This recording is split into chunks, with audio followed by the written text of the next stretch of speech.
خداوند متعال نے مہم ترین عوامل غیبت کیا بیان کیا؟ سوء ظن. بھئی غیبتیں کیوں ہوتی ہے؟ بدگمانی کی وجہ سے ہوتی ہے، تجسس کی وجہ سے ہوتی ہے. ایک دوسرے کی غیبت کیوں کرتے ہو؟ ایک دوسرے کے بارے میں بدگمان ہے، دوسرا یہ کہ تجسس انسان کے اندر، جاسوسی کی جو حص ہے، انسان جاننا چاہتا ہے وہ کیا کر رہا ہے، وہ کیا کہہ رہا ہے، یہ کیا بول رہا ہے، وہ کیا کھا رہا ہے. یہ چیز، یہ تجسس ہے. خداوند متعال نے فرمایا وَلَا تَجَسَّسُوا، ایک یہ سلسلے میں کہ اگر کسی مومن بھائی کی غیبت کی جائے آپ کے سامنے اور آپ نے اس کی غیبت کو رد نہ کیا. رد کرنے کا یہ ہے کہ غیبت کرنے والوں کو نہیں روکا اور آپ نے خود اس کی غیبت کو قبول کیا. ہمیں دو کام کرنا ہوتا ہے جب ہمارے سامنے کسی مومن بھائی کی غیبت ہو تو ہمیں یہ دو کام، اول تو اس کو روکنا ہے کہ وہ اس کو غیبت نہ کریں.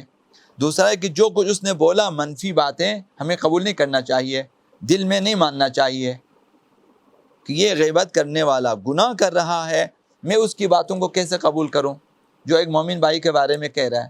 تو یہ دو، اگر کسی نے رد نہ کیا، سامنے غیبت ہوتی رہی اور ہم نے کچھ بھی نہ کیا، رد نہ کیا، نہیں روکا، یا دل میں قبول بھی کر لیا ہاں اسی طرح ہو سکتا ہے، تو اس کے منفی آثار کیا ہیں یہ عرض کرنا. نمبر ایک، دنیا اور آخرت میں وہ شخص خوار ہوگا، ذلیل ہوگا. یہ ہے ذلت و پستی اس کی قسمت میں آئے گی. پیغمبر اسلام نے فرمایا من خذلہ وہو یستطیع نصرہ، ایک شخص اس کے سامنے مومن بھائی کی غیبت کر کے اس کو ذلیل کرنا چاہا جبکہ یہ شخص اس کی مدد کر سکتا تھا، اس مومن بھائی کی مدد روک سکتا تھا. وَهُوَ يَسْتَطِيعُ نَصْرَهُ، اور اس نے مدد نہ کی، اس کو ذلیل ہونے دیا. خَذَلَهُ اللَّهُ فِي الدُّنْيَا وَالْآخِرَةِ، خداوند متعال اس شخص کو، رد نہ کرنے والے شخص کو، مومن بھائی کا دفاع نہ کرنے والے شخص کو دنیا میں بھی اور آخرت میں بھی خوار کرے گا، ذلیل کرے گا، پست کرے گا. یہ ایک. دوسرا اثر کیا ہے؟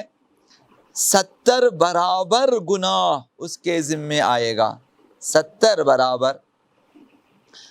شیخ صدوق نے آقا امام صادق سے روایت نقل کی ہے کہ اس روایت کے ضمن میں آقا امام صادق نے پیغمبر اسلام کے حوالے سے فرمایا، پیغمبر اسلام نے فرمایا فَإِنْ هُوَ لَمْ يَرُدُّهَا وَهُوَ قَادِرٌ عَلَى رَدِّهَا، کسی کے سامنے مومن بھائی کی غیبت ہو اور وہ شخص اسے رد نہ کرے، نہ روکے، وَهُوَ قَادِرٌ عَلَى، جبکہ وہ قادر ہے، رد کر سکتا ہے، دفاع کر سکتا تھا، نہیں کیا. کان علیہ، اس پر اس قدر گناہ ہے، کَوِزْرِ مَنِ اغْتَابَهُ 70 مرہ، اس شخص کا گناہ جس نے 70 مرتبہ غیبت کی ہو. ہمارے سامنے مومن بھائی کی غیبت ہو، ہم روک سکتے ہیں، ہم نے نہیں روکا، رد نہ کیا، دفاع نہ کیا، تو ایک شخص نے 70 مرتبہ غیبت کی ہے، تو وہ جو گناہ اس کے ذمے ہے وہ اس رد نہ کرنے والے کے ذمے ہے، دفاع نہ کرنا. ہم آرام سے بیٹھے ہیں، غیبت ہوتی رہے، ٹھیک ہے، مزے لے رہے ہیں ہم بھی. تو عرض کیا کہ یا روکیں، دل سے قبول نہ کریں، یا پھر اس جگہ کو چھوڑ کے چلے جائیں. نہیں روک سکتے تو پھر نکل جائیں، ورنہ یہ 70 برابر غیبت کے 70 برابر گناہ رد نہ کرنے والے کے اوپر یہ گناہ آ جائے گا. تو اس روایت کو شیخ انصاری نے نقل کیا اور اس کے بعد فرمایا وَلَعَلَّ وَجْهُ زِيَادَةِ عِقَابِهِ أَنَّهُ إِذَا لَمْ يَرُدَّهُ تَجْرِي الْمُغْتَابَ عَلَى الْغَيْبَةِ. ابھی کس لیے 70 برابر گناہ ہے اس کے ذمے جبکہ اس نے خود غیبت نہیں کی ہے، صرف دفاع نہیں کیا؟ فرمایا کہ یہ شاید اس لیے ہے کہ چونکہ اس نے غیبت کو رد نہ کیا تو غیبت کرنے والے میں زیادہ جرأت پیدا ہو جاتی ہے، یہ اور زیادہ غیبت کرتا ہے، جبکہ ہم روک سکتے نہیں روکا، اب اس میں زیادہ جرأت پیدا ہو جاتی ہے، تو لہٰذا وہ پھر غیبتیں کرتا جاتا ہے. اس لیے چونکہ اس شخص کی وجہ سے اس کی جرأت بڑھ گئی غیبت کے سلسلے میں، لہذا اس پر 70 برابر گناہ ہے۔ تو دیکھیں ایک گناہ نہ روکنے کی وجہ سے اثر کیا ہوا کہ ایک اس گناہ کو ہم روک لیتے اور یہ شخص غیبت نہ کرتا، ہم نے نہیں روکا، اس میں جرأت پیدا ہو گئی، اب اس نے اور غیبت کی، تو ہمارے اوپر نہ روکنے کی وجہ سے 70 برابر گناہ آئے گا۔ اب یہ صاحب کتاب لکھتے ہیں کہ علت افزائش گناہ کہ سننے والے کا، مثلا ہم نے سنا اور دفاع نہ کیا، سننے والے کا گناہ کیوں زیادہ ہے جبکہ اس نے خاموشی اختیار کی، صرف سنا ہے اور رد نہیں کیا، دفاع نہیں کیا ہے۔ اور تو جو کچھ شیخ انصاری نے فرمایا اس کے علاوہ یہ ہے کہ اس کی خاموشی ایسے موارد میں شائعہ پراکنی کے لیے اور غیبتیں عام ہونے کے لیے، افشاء فحشاء کے لیے، گناہوں کے عام ہونے کے لیے زمینہ ہموار ہو جاتا ہے، اور لوگوں کی حد کی حرمت اور زیادہ بڑھ جاتی ہے چونکہ ہم نے نہیں روکا، لہذا لوگوں کے ذہنوں میں اس شخص کے بارے میں اور زیادہ خرابیاں پیدا ہو جاتی ہیں۔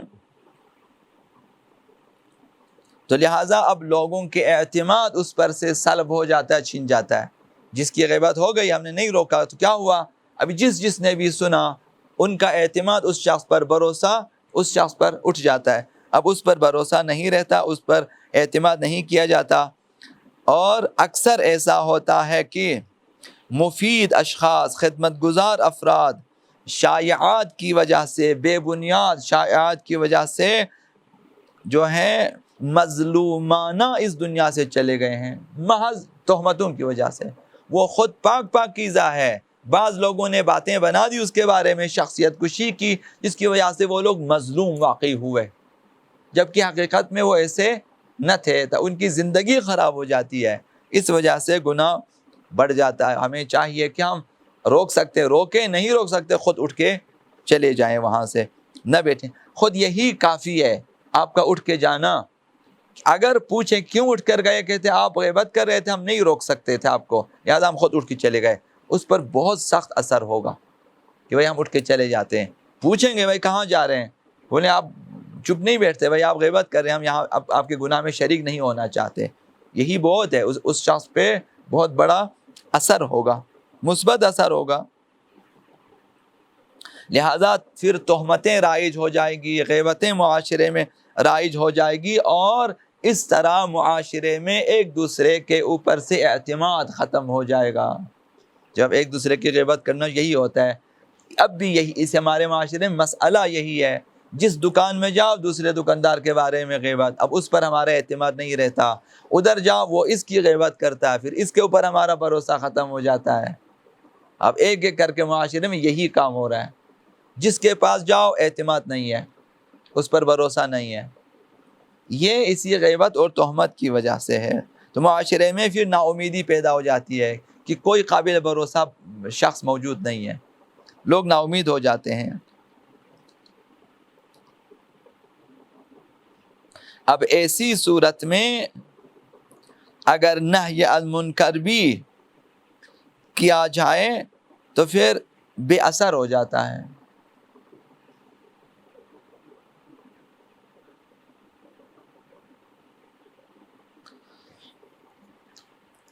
تیسرا جو مسئلہ ہے، اب یہ 70 برابر گناہ آئے گا۔ اب تیسرا اثر غیبت ہونے والے شخص کا دفاع نہ کرنے کی صورت میں یہ کہ سرچشمہ غیبت انسان میں پیدا ہو جاتا ہے۔ آیات اور روایات کے مطالعے سے پتہ چلتا ہے کہ غیبت کی زشتی اور قباحت اس قدر ہے کہ اس کے عواقب اور اس کے آثار شوم اور آثار ناپسندیدہ اس قدر ہے کہ بہت سی اور معنوی، اخلاقی، روحانی بیماریاں اس شخص میں پیدا ہو جاتی ہیں غیبت کی وجہ سے، عدم اعتماد، نا امیدی، اور اسی طرح سے تہمتیں، پھر گالی گلو، لڑائی جھگڑے، بہت ساری سرچشمہ غیبت جو ہے وہ انسان میں پیدا ہو جاتا ہے۔ قرآن مجید میں پھر ساتھ میں فرمائے وَلَا يَغْتَبْ بَعْضُكُمْ بَعْضًا، جاسوسی مت کرو، ایک دوسرے کی غیبت نہ کرو۔ یعنی جاسوسی کے سبب ایک دوسرے، جب آپ نے یا کسی شخص نے دیکھ لیا جاسوسی کی، پھر آ کے بیان کرتا ہے کہ میں نے دیکھا وہ شخص اس طرح یہ ایسے ایسے کام کرتے ہیں۔ اب جاسوسی کیا، اس کے نتیجے میں غیبت ہو جاتی ہے۔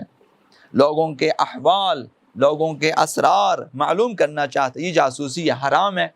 ہمیں لوگوں کے وہ احوال جنہیں وہ نہیں چاہتے کہ ہمیں پتہ چلے، ہمیں ان کے بارے میں جاسوسی اور تجسس نہیں کرنی چاہیے۔ تو لہٰذا انسان جاسوسی کب کرتا ہے؟ جب بدگمان ہوتا ہے کسی کے بارے میں تو جاسوسی کرتا ہے۔ تو لہٰذا جو ہے اب تجسس کے بارے میں ایک معمولی تحقیق اور ایک توضیح ہے، انشاءاللہ کل آپ کی خدمت میں عرض کریں گے۔ بر محمد و آل محمد صلوات اللہم صلی علی محمد و آل محمد وعجل